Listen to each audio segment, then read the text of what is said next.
जय हिंद। कल से हम कंटिन्यू कर रहे हैं अप्रैल के मंथ के क्वेश्चन जो रह गए हैं उनको देखते हैं। ठीक है, वन लाइनर है, सीधे सीधे करेंगे और बिगनर्स के लिए करंट अफेयर में जीके एडिशनल रहेगी। पहला क्वेश्चन है, लोकसभा ने रिसेंटली पास किया एक बिल जिसने एक यूनिवर्सिटी को एस्टैब्लिशमेंट के लिए बिल पास हुआ है और ये यूनिवर्सिटी कहाँ पे एस्टैब्लिश की जाएगी? गुजरात में। कहाँ पे? गुजरात में। इस यूनिवर्सिटी का नाम क्या है? त्रिभुवन शाहकरी यूनिवर्सिटी। ठीक है, त्रिभुवन शाहकरी यूनिवर्सिटी। अब गुजरात से बहुत सारे क्वेश्चन है जो आपके CUET एग्जाम में आ सकते हैं। CUET का एग्जाम जो है अभी रिसेंटली आने वाला है, नीट का भी आने वाला है। नीट में ये करंट अफेयर नहीं आते। ठीक है, CUET के एग्जाम में जो क्वेश्चंस हैं देखिए, गुजरात सबसे पहले, गुजरात की कैपिटल है गांधीनगर। गुजरात जो है ये भारत के वेस्ट में लाई करता है। कहाँ पे? भारत के वेस्ट में। पहले जब ब्रिटिशर्स रहते थे भारत में, उन्होंने बॉम्बे प्रोविंस के अंदर गुजरात, गोवा और क्या आता था? गुजरात, गोवा और बॉम्बे आता था। बाद में जब हमारे देश की पार्टीशन होगी, ये तीनों ही स्टेट, गुजरात में गुजराती बोली जाती थी, गोवा में कोंकणी बोली जाती थी और बॉम्बे में मराठी बोली जाती थी। हमारे देश में जितने भी स्टेट बनाएगी वो लिंग्विस्टिक बेस पे बनाएगी। किसके बेस पे बनाएगी? लिंग्विस्टिक बेस पे। तीनों स्टेट्स को अलग किया गया लैंग्वेज के आधार पे। जो पहली लिंग्विस्टिक स्टेट बनी भारत की, लिख लो, देखो, first linguistic state in India was Andhra Pradesh. Very important question for GD exam. ठीक है, GD के एग्जाम में ये बहुत इंपॉर्टेंट क्वेश्चन है। First linguistic state of India is Andhra Pradesh. Amravati is the capital of Andhra Pradesh. Amravati capital है हैदराबाद की, नहीं? चलो, कौन सी है विशाल? आंध्र प्रदेश की कैपिटल क्या है? अमरावती की। तेलंगाना की कैपिटल है हैदराबाद। दोनों लिख लो। ठीक है, ये बड़ा कंफ्यूजिंग क्वेश्चन रहता है। गुजरात, ठीक है। अब यहाँ पे ये गुजरात जो है ये largest coastal area of India, largest coastal city of India. Bharat में कोस्टल सिटी जो है वो कितनी है? 8। कौन कौन सी हैं? देखिए, जो नए बच्चे हैं फिर से देख लो। ठीक है, गुजरात, महाराष्ट्र, गोवा, कर्नाटका, केरला, तमिलनाडु, आंध्र प्रदेश, उड़ीसा, वेस्ट बंगाल। 1 2 3 4 5 6 7 8 9 है। ठीक है, 9 कोस्टल सिटीज है। याद रखिएगा, कभी कभी एग्जाम में पूछ सकते हैं भारत की कितनी कोस्टल सिटी है along with Daman and Diu, ये भी याद रखिएगा। कौन कौन सी है? गुजरात, कोई बात नहीं, गुजरात लाइट चलेगी या फिर भी हम कंटिन्यू करेंगे क्लास। ठीक है, गुजरात, महाराष्ट्र, गोवा, कर्नाटका, केरला, नीचे तमिलनाडु, आंध्र प्रदेश, उड़ीसा एंड वेस्ट बंगाल। गुजरात का जो फोक डांस है, फोक डांसेस ऑफ गुजरात, ठीक है, फोक डांसेस जो है गुजरात का, उसको जेठालाल वाला सीरियल आप सब बच्चे देखते हैं। ठीक है, गरबा। क्या है? गरबा।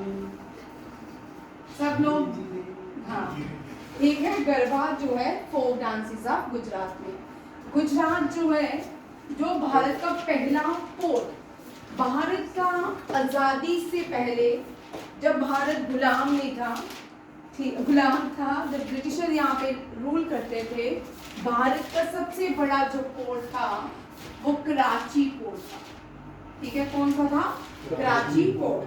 बट आफ्टर पार्टीशन जो फर्स्ट पोर्ट कंस्ट्रक्ट किया गया, बिल्ड किया गया, that is a Kandla port. कौन सा है? कांडला पोर्ट। इसी कांडला पोर्ट को रीनेम एज, क्या नाम है इसका? दीनदयाल उपाध्याय पोर्ट। इसी खांडा फोर्ट को दीनदयाल उपाध्याय फोर्ट कहते हैं।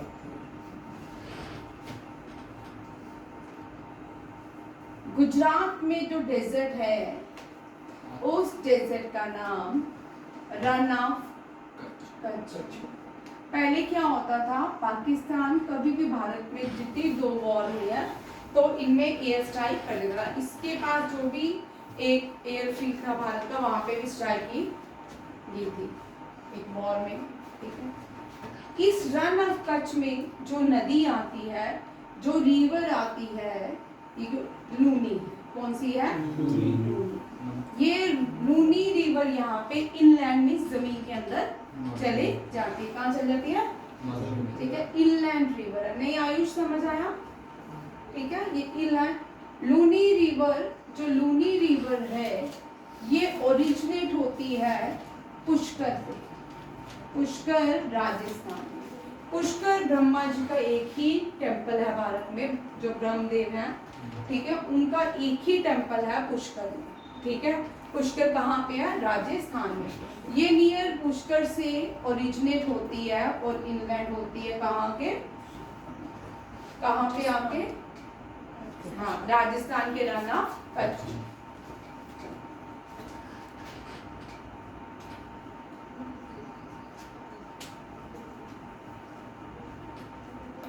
नेशनल पार्क, यहाँ पे बहुत सारे नेशनल पार्क हैं, 3-4 है, बट एक फेमस नेशनल पार्क है, उसको हम गिर नेशनल पार्क के नाम से जानते हैं।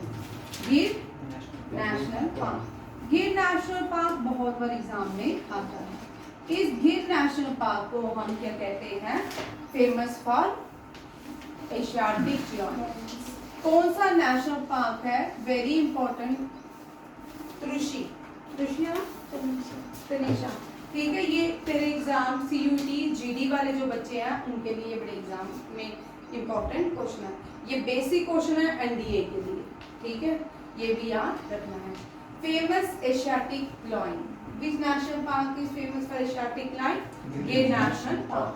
जो गुजरात की हाईएस्ट पीक भी है उसको भी गिर नेशनल पार्क गिरनार कहते हैं। भगवान श्री कृष्ण ने जब सुभद्रा की शादी अर्जुन के साथ करवाई थी तो भगवान कृष्ण ने इस गिरनार की परिक्रमा की थी।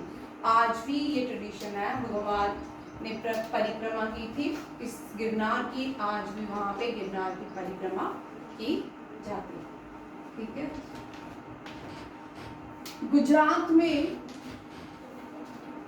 जो नदियां बहती हैं वो है नर्मदा,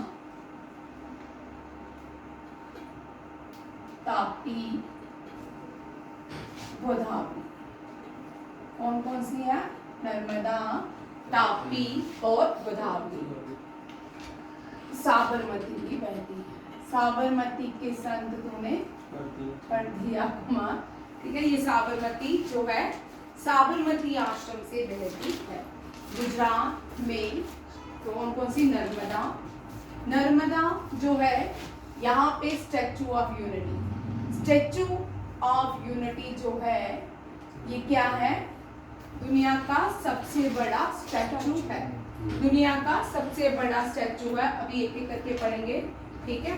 तापी जो है, तापी सूरत, गुजरात का एक डायमंड सिटी है।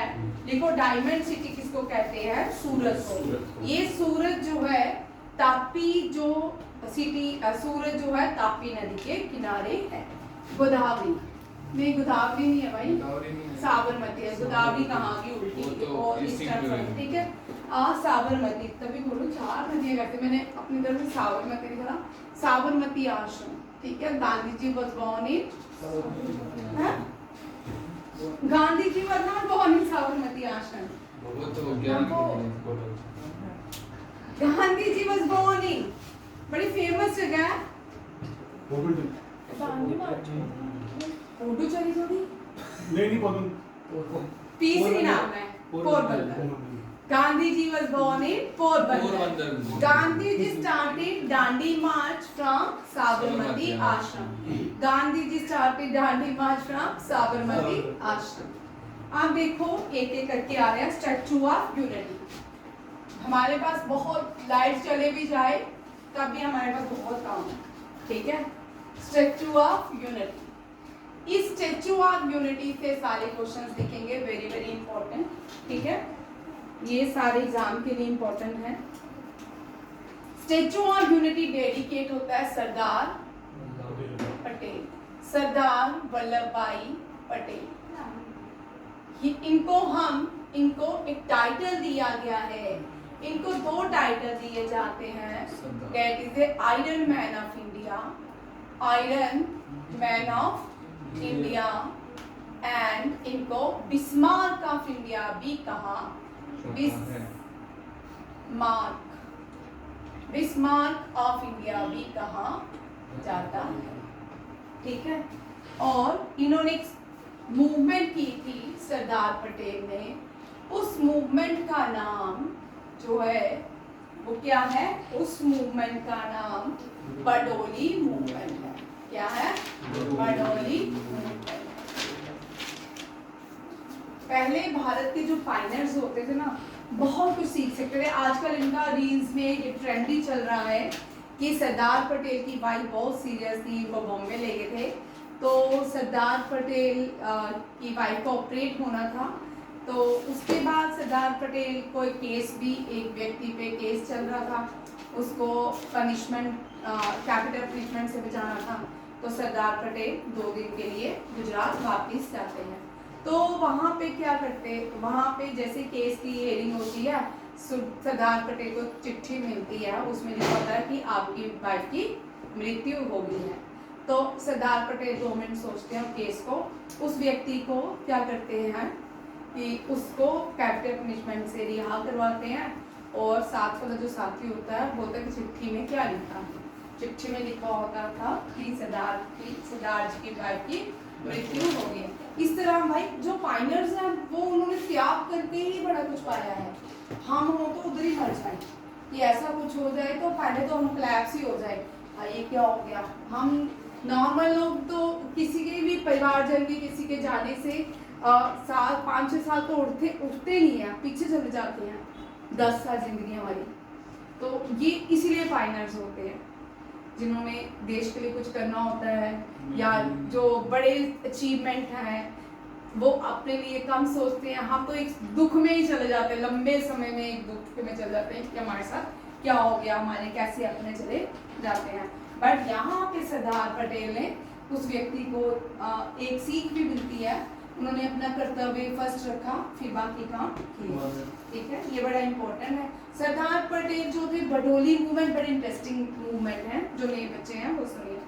इसमें क्या होता था, ब्रिटिशर्स जो थे ना, गुजरात में आपने देखा गांधी जी जब आए, गुजरात में जो आंदोलन हुआ, पहला खेड़ा आंदोलन हुआ, उस खेड़ा आंदोलन में टैक्सेस की बात की कि उनके पास इतने पैसे नहीं थे वो टैक्स को क्या चुका पाए।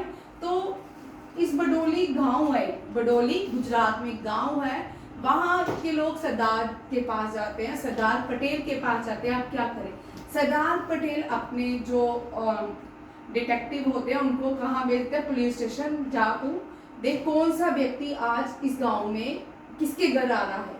तो जैसे ही पता चलता था आज पर्सन ए के घर आ रहा था, उसके घर को लॉक करके वो भाग जाता था। इस तरह करते करते हर रोज पुलिस स्टेशन से एक व्यक्ति आए, फिर भाग जाए, फिर वो उसको मिले नहीं, ऐसे कोई 15 बार आए, पूरे गांव में ये प्रोसेस।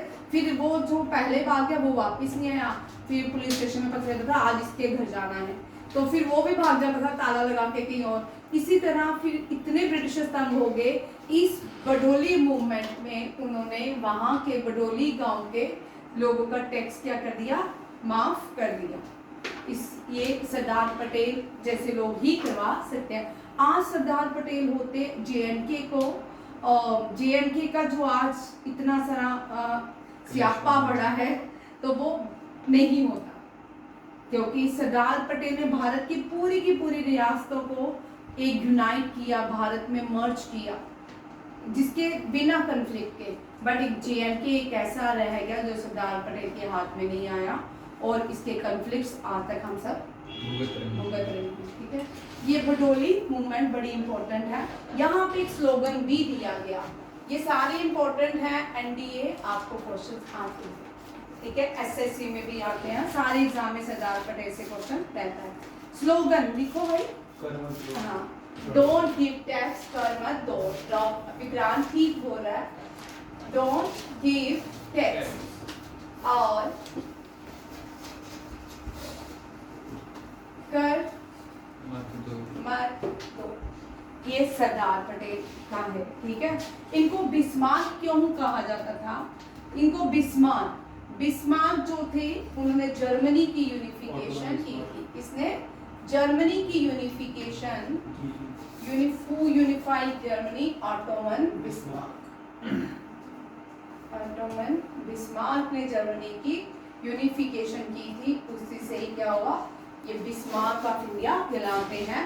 पूरे भारत की जितनी भी रियासतें थी, ब्रिटिश तो इतने कनिंग थे ना कि वो जब भारत को आजादी देके गए, साथ में ये भी बोल गए रियासतों को, अगर तुम चाहो तो भारत के साथ मर्ज हो दो, नहीं तो तुम अपने ही टेरिटरी बना लो। बट सरदार पटेल ने बोला इस तरह तो भारत अलग अलग छिन्न भिन्न हो जाएगा, उसके अलग अलग पार्ट्स बन जाएंगे।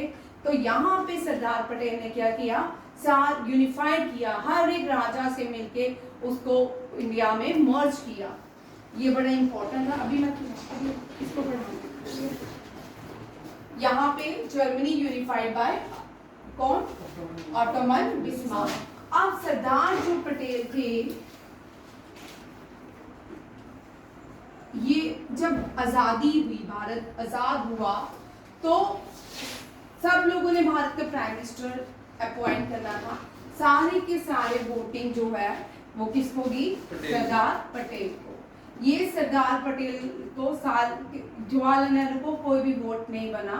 जो पहला प्राइम मिनिस्टर है उसको भारत के किसी लोगों ने भी, उस असेंबली में किसी भी लोगों ने उनको वोटिंग नहीं की। और जवाहरलाल नेहरू रूट कहते हैं कि रूट जाते हैं।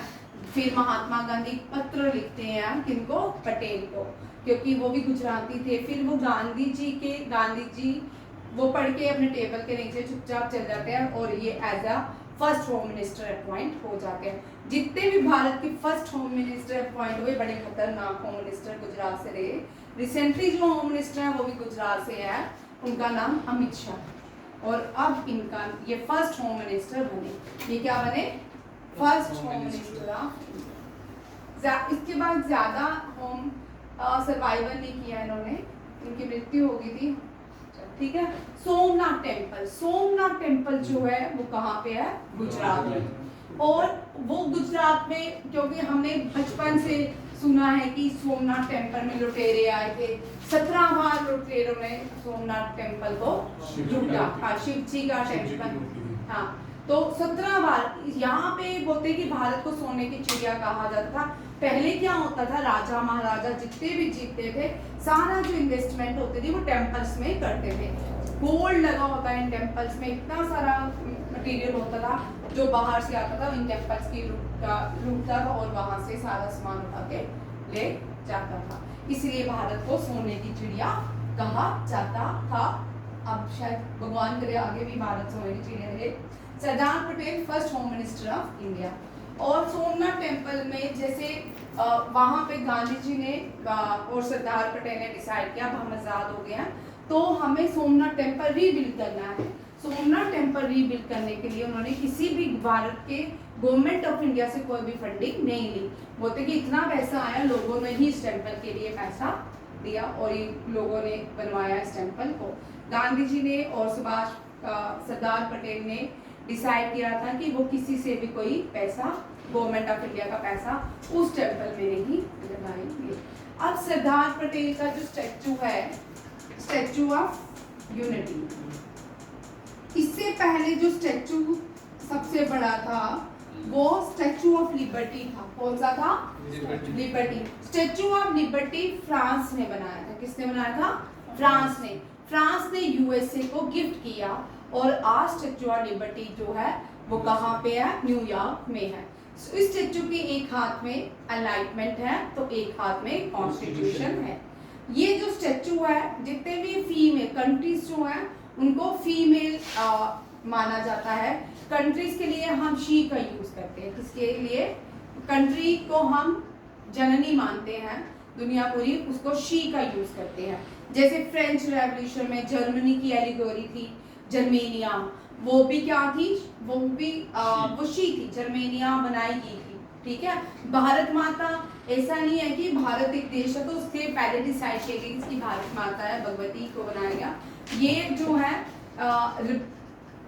रविंद्रनाथ टैगोर ने, एक रविंद्रनाथ टैगोर भी, मुझे नाम नहीं याद आ रहा, उस उनका नाम भी टैगोर था, उन्होंने भारत माता का पहला पोर्ट्रेट बनाया था, ये भी याद रखिएगा। इसी तरह स्टैचू ऑफ यूनिटी जो है ये सरदार पटेल को डेडिकेट होती है और पूछा जाता है कौन सी नदी के किनारे, नर्मदा, ये नर्मदा के किनारे। ठीक है, ये भी याद रखिएगा स्टैचू। और ये जो विलेज है, कभी कभी जब सरदार पटेल का स्टैचू बना था उसके बाद कंटिन्यू एग्जाम में बहुत सारे क्वेश्चन इनके लिए, इनके विलेज का नाम है कावेड़िया, खावेड़िया, इस तरह देख लेना, चेक कर लेना, कावेड़िया करके ये विलेज है। ठीक है, ये दुनिया का सबसे बड़ा स्टैचू बन गया और ये एशिया में है, इंडिया में है और वर्ल्ड का भी बड़ा स्टैचू है। सरदार पटेल को आयरन मैन ऑफ इंडिया, हाँ, बिस्मार्क ऑफ इंडिया कहा जाता है। इसके बाद आता है सूरत को डायमंड सिटी ऑफ इंडिया कहा जाता है। क्या कहा जाता है? Diamond city of India. Sabarmati में दांडी मार्च, गांधी जी, अब गांधी जी ना पढ़े, गुजरात पढ़े तो गलत बात हो जाती है। ठीक है, गांधी जी 1915 में भारत आए। गांधी जी ने अपनी जिंदगी के 21 साल 21 इयर्स साउथ अफ्रीका में स्पेंड किए और उनके पॉलिटिकल जो गुरु थे गोपाल कृष्ण गोखले, वो 1905 में इंडियन नेशनल कांग्रेस के प्रेसिडेंट भी थे। ठीक है, गोपाल कृष्ण गोखले के कहने पे गांधी जी भारत आते हैं। 1916 में भ्रमण करते हैं पूरे भारत का। 1917 में ये चंपारण जाते हैं। फर्स्ट आंदोलन जो गांधी जी ने फर्स्ट सत्याग्रह मूवमेंट स्टार्ट की भारत में, वो डेट इज चंपारण। कौन सी है? ये भी क्वेश्चन आपको पूछ सकते हैं। फर्स्ट सत्याग्रह आंदोलन, ये देखो भी आ सकता है जीडी वालों के लिए क्वेश्चन। आजकल गांधी जी पे ज्यादातर आपके 1 2 3 4 पे आ रहे हैं, ये सारी मूवमेंट्स पूछते हैं। ठीक है, चंपारण 1980 में गांधी जी चंपारण बिहार में है। यहाँ राजेंद्र प्रसाद जो भारत के पहले प्रेसिडेंट थे, इस मूवमेंट में उनका साथ दिया। खेड़ा में सरदार पटेल साथ में ही थे। खेड़ा ये पीजेंट मूवमेंट थी, ये गुजरात में हुई। ठीक है, 1919 जो है रोलाट एक्ट हुआ, जलियांवाला बाग मैसेकर हुआ और अहमदाबाद सत्याग्रह मूवमेंट भी हुई। ये ट्रेडर्स के बड़े बड़े बिजनेसमैन और ट्रेडर्स को के लिए थी। फिर 1922 में 22 है सिविल डिसोबीडियंस। अच्छा, 1922 है। 1922 है ना के 22 में क्या हुआ? Civil disobedience movement. Civil disobedience movement शुरू हो गया ना। 1922 जलियांवाला बाग के साथ ही सिविल डिसोबीडियंस मूवमेंट स्टार्ट हुई। सिविल डिसोबीडियंस मूवमेंट का नॉन कॉपरेशन मूवमेंट है भाई, क्या है ये? Non cooperation movement Gandhi ji का स्टार्ट हुआ। कौन सा? Non cooperation movement. इसके बाद 1930 आता है। कौन सा आता है? इसके बाद रोलेट एक्ट हुआ, फर्स्ट राउंड टेबल कॉन्फ्रेंस हुई, ये सारा इसके बीच होता गया। 1930 में दांडी मार्च हुआ। क्या हुआ? दांडी मार्च। दांडी मार्च साबरमती आश्रम से स्टार्ट किया गया और दांडी मार्च जो था सिविल डिसोबीडियंस मूवमेंट थी। क्या थी? सिविल डिसोबीडियंस ये मूवमेंट थी। इससे पहले जो मूवमेंट थी वो नॉन कॉर्पोरेशन मूवमेंट थी। ठीक है, ये भी कभी कभी क्वेश्चन आता है, इनमें से टैग करो और लाइन में लगाओ कौन कौन सी सिविल डिसोबीडियंस मूवमेंट है और नॉन कॉर्पोरेशन मूवमेंट है। ये सिविल डिसोबीडियंस मूवमेंट गांधी जी ने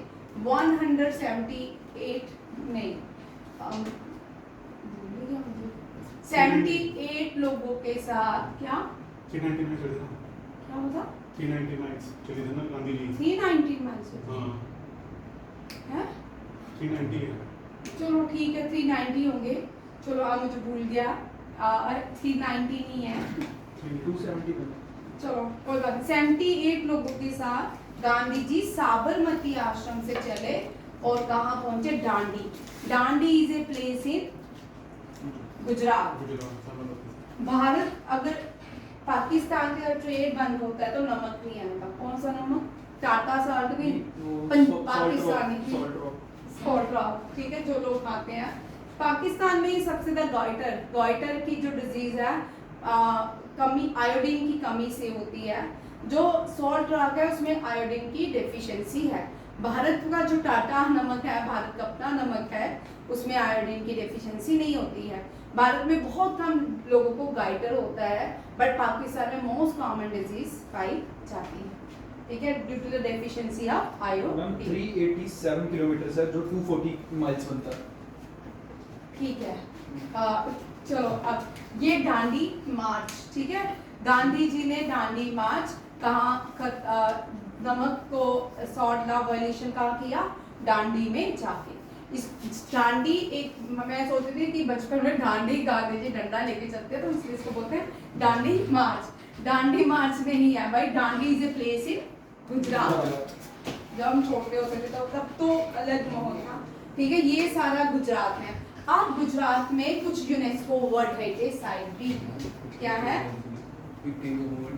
मैंने ये सोचा नहीं था क्वेश्चन करवाने को। हेरिटेज साइट गुजरात की यूनेस्को रानी की वाव। रानी की वाव भारत के 100 रुपीज के ऊपर बना है। रानी की वाव 100 है तो के को 10 है। रानी की वाव स्टिप्स ऑफ प्रिंसेस है, ठीक है। रानी की वाव यूनेस्को वर्ल्ड हेरिटेज साइट है। और फर्स्ट वॉल सिटी जो भारत की है, first wall city of India, ये भी कौन सी है, अहमदाबाद। कौन सी है, अहमदाबाद। ये कहाँ पे है, ये भी यूनेस्को वर्ल्ड हेरिटेज साइट है। इस अहमदाबाद के अंदर जो है टेम्पल्स भी हैं। यहाँ सब लोग, बहुत पुरानी सिटी है यहाँ पे लोग, इसके अंदर हिंदू भी है, मुस्लिम, इस एक फोर्ट है, एक वॉल सिटी है, ठीक है। इसके अंदर सारे लोग रहते हैं, मुस्लिम्स भी रहते हैं, हिंदू भी रहते हैं, सिख भी रहते हैं। यहाँ पे आपको सारे धर्म के लोग इस वॉल के अंदर मिलेंगे। सेकंड जो वॉल सिटी ऑफ इंडिया है वो कौन सी है, वो जयपुर है। कौन सी है, जयपुर है। और सोलंकीज का बहुत रोल है यहाँ पे माना जाता है गुजरात में। तो गुजरात का एक क्वेश्चन और कोई है 42 फुट इंडिया मूवमेंट, वो गुजरात में थोड़ी हुई थी, 100 रुपए के नोट पे। ठीक है। सबसे बड़ा स्टेडियम, हाँ ठीक है, दुनिया का सबसे बड़ा stadium, cricket stadium Modi stadium कहलाता है, वो भी गुजरात में है। गुजरात में भारत का एक न्यूक्लियर पावर स्टेशन है, न्यूक्लियर पावर प्लांट है, दैट इज ए खाकरा पारा। जेठालाल गुजरात का नहीं है, ड्रामों में है, ठीक है।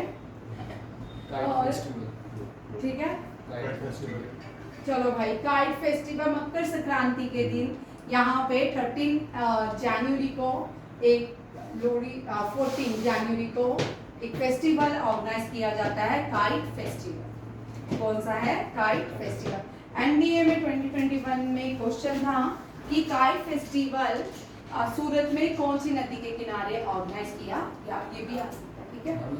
हाँ, ये है तापी, अभी पढ़ा रही हूँ, तापी नर्मदा को, तापी नदी के किनारे किया गया, ठीक है। गुजरात में गांधी जी तो थे, एक और important founder of Arya Samaj, मूल शंकर, फाउंडर ऑफ आर्य समाज। आर्य समाज के फाउंडर जो थे वो भी गुजरात में ही बॉर्न हुए थे। क्या नाम है, स्वामी दयानंद सरस्वती। स्वामी दयानंद सरस्वती, इनका ओरिजिनल नेम जो था क्या था, मूलचंद। स्वामी दयानंद सरस्वती ये वो पर्सन थे जिन्होंने बैक टू वेदा स्लोगन दिया। क्या दिया, बैक टू वेदा। स्वामी दयानंद को मार्टिन लूथर ऑफ इंडिया भी कहा जाता था। स्वामी दयानंद जो थे, इन्होंने पहला वर्ड स्वराज यूज किया था। Swaraj word first coined by the Swami Dayanand Saraswati. In according to him, Swaraj means Swaraj for Indians. Swaraj means Swaraj for Indians. He was the first Indian reformers to use word Swaraj. And then after time to time लोग use करते गए। दादा भाई नौरोजी ने किया, ठीक है। First स्वदेशी मूवमेंट में स्वराज, फिर जे.एल. नेहरू ने किया, इस तरह भी बाल गंगाधर तिलक, बहुत से लोग हैं जिन्होंने इसको किए। और ये क्वेश्चन वेरी इंपॉर्टेंट है, ये लिख लो स्वामी दयानंद सरस्वती से क्वेश्चन ये आ सकते हैं, ठीक है। इनकी famous book Satyarth Prakash, who wrote Satyarth Prakash, बहुत बार एग्जाम में आती है, स्वामी दयानंद सरस्वती। आर्य समाज फाउंडेड इन मुंबई, ठीक है, इसका हेडक्वार्टर कहाँ पे था? मुंबई में। और आर्य समाज के जो लोग थे इनके अपने स्कूल होते थे, वैदिक दयानंद एंग्लो वैदिक स्कूल, DAV स्कूल बोलते हैं, दयानंद एंग्लो वैदिक स्कूल। फर्स्ट दयानंद एंग्लो वैदिक school was establish in Lahore, तब पाकिस्तान नहीं था, ठीक है, वहां पे एस्टैब्लिश किया गया फर्स्ट एंग्लो वैदिक दयानंद एंग्लो वैदिक स्कूल लाहौर में। ये भी याद रखिएगा, वेरी इंपॉर्टेंट क्वेश्चन।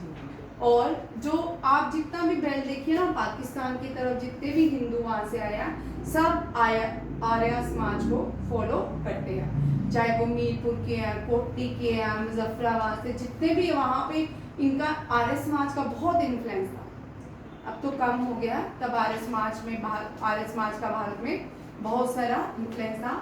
ये वेद को मानते थे, ये मूर्ति पूजा नहीं मानते थे, ठीक है। दयानंद सरस्वती, इनको मार्टिन लूथर ऑफ इंडिया कहा जाता है। और who give slogan Swaraj for Indians, ये भी दयानंद सरस्वती।